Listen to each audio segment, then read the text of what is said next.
जय हिंद. आम्ही लोकप्रतिनिधी महाराष्ट्र न्यूज चॅनलमध्ये आपणा सर्वांचं स्वागत. आपण सध्या भेटत आहोत भारतीय नौदल व्यापारी अधिकारी इंजिनियर विश्वनाथ गायकवाड सरांसोबत. आपण पाहतो सोलापूर विमानतळाच्या सोलापूरकरांच्या विमानतळ पाठपुराव्याला यश मिळताना दिसून येत आहे.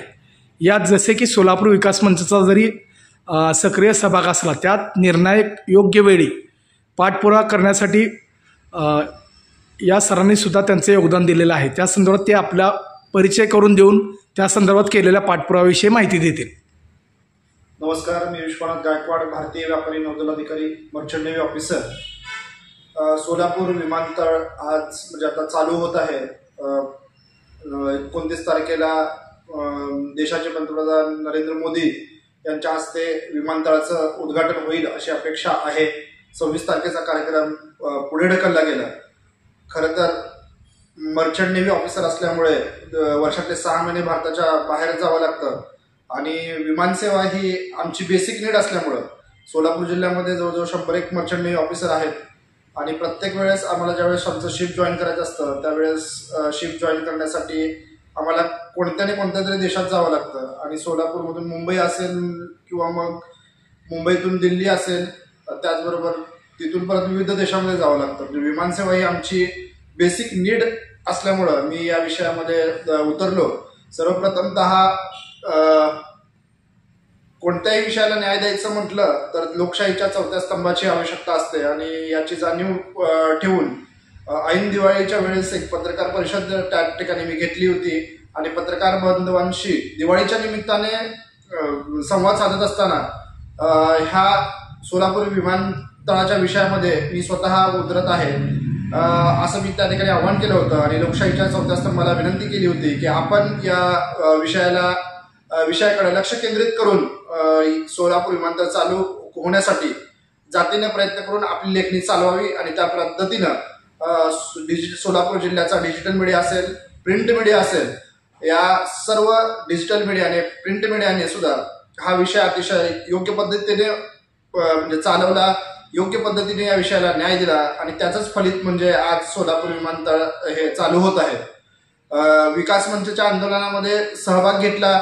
मी माझ्या फेसबुकचं वॉलपेजच बदललं होतं. सोलापूरकरांचा श्वास गुदमरतोय आणि आता सोलापूरमधून विमानसेवा चालू करा हे ब्रीद सोलापूर विकास मंचच्या आंदोलनाला मी दिलं.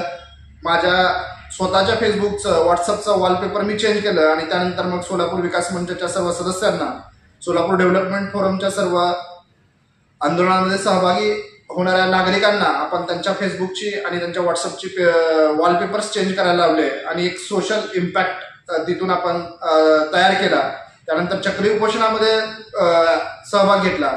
10 ते 15 दिवस चक्री उपोषण चालू असताना सुद्धा सरकार ज्या वेळेस या विषयाकडे गांभीर्याने पाहत नव्हतं, 175 संघटना, 14,000 नागरिकांनी या आंदोलनाला पाठिंबा दिला, तरी सुद्धा सरकार जागा होत नव्हतं आणि या एकाच कारणामुळे मग शेवटी मुंबई गाठावी लागली आणि मी महाराष्ट्र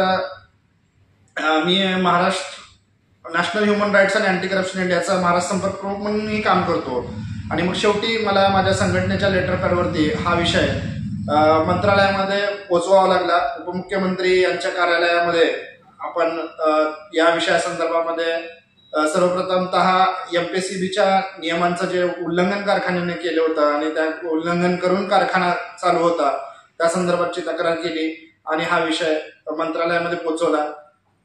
माननीय देवेंद्रजी फडणवीस साहेब यांचे सचिव यांच्याशी सविस्तर या विषयावरती चर्चा. मंत्रालयामध्ये ज्यावेळेस उपमुख्यमंत्री यांना आम्ही कार्यालयाला निवेदन दिलं आणि निवेदन देऊन न थांबता उपमुख्यमंत्री यांची भेट घेण्याचा आम्ही प्रयत्न केला, परंतु उपमुख्यमंत्र्यांची काही भेट आमची होऊ शकली नाही आणि मग अशा परिस्थितीमध्ये मंत्रालयामध्ये मंत्र्यांचं लक्ष वेधण्यासाठी मी व आमचे मित्र रोहित मोरे यांनी मंत्रालयामध्येच आंदोलन करण्याचा पवित्रा घेतला आणि सोलापूर विकास मंचचं होडगी रोडवरून विमानतळ चालू व्हावं याचं डिजिटल आम्ही मुख्यमंत्री वॉर रूमच्या बाहेरच लावलं आणि त्याचबरोबर मंत्रालयामध्ये असलेल्या छत्रपती शिवाजी महाराजांच्या प्रतिमेसमोर, फोटोसमोर आम्ही हे डिजिटल लावलं आणि याच वेळेस मग शिक्षण मंत्री दीपकजी केसरकर यांचं लक्ष आमच्याकडे वेधलं गेलं आणि त्यांनी आम्हाला स्वतः बोलवून घेतलं. त्यानंतर मुख्यमंत्र्यांची भेट करून देण्याचं त्यांनी आम्हाला आश्वासन दिलं. आमचा विषय त्यांनी समजून घेतला. उपमुख्यमंत्री कार्यालयाला दिलेल्या निवेदनाची प्रत आम्ही त्यांना दिली आणि त्यानंतर आम्ही मुख्यमंत्र्यांचीही भेट घेतली आणि मुख्यमंत्र्यांना हा सगळा विषय समजावून सांगितला. त्यानंतर माननीय एकनाथजी शिंदे साहेब महाराष्ट्राचे मुख्यमंत्री यांनी त्यावेळेस सुद्धा शब्द दिला होता की जे सोलापूरकरांच्या हिताचं असेल, जे सोलापूरकरांना हवं आहे ते आम्ही करू आणि त्याची फलद्रुप्ती म्हणून आज हे सोलापूर विमानतळ या ठिकाणी इथं चालू होत आहे. आमचे एक सोलापूर विकास मंचाचे सहकारी ते तर सोलापूर ते मुंबई असा त्यांनी पायी प्रवास पण केला. म्हणजे अनेक लोकांचं योगदान यामध्ये आहे. सर्वांच्या प्रयत्नामुळं आज हे विमानतळ या ठिकाणी इथं चालू होत आहे, याचा मनस्वी आनंद मला आहे. या नंतर आता जरी पावसामुळे थोडीशी दिरंगाई झालेली असली तरी हे पावसाचं संकट दूर होईल आणि देशाचे पंतप्रधान माननीय नरेंद्रजी मोदी साहेब यांच्या हस्ते लवकरातच लवकर या विमानतळाचं उद्घाटन होऊन हे विमानतळ चालू होईल आणि ते सोलापूरकरांच्या सेवेत येईल अशी आपण आशा बाळगूया. हे विमानतळ चालू झाल्यानंतर सोलापूरचा विकास व्हायला वेळ लागणार नाही.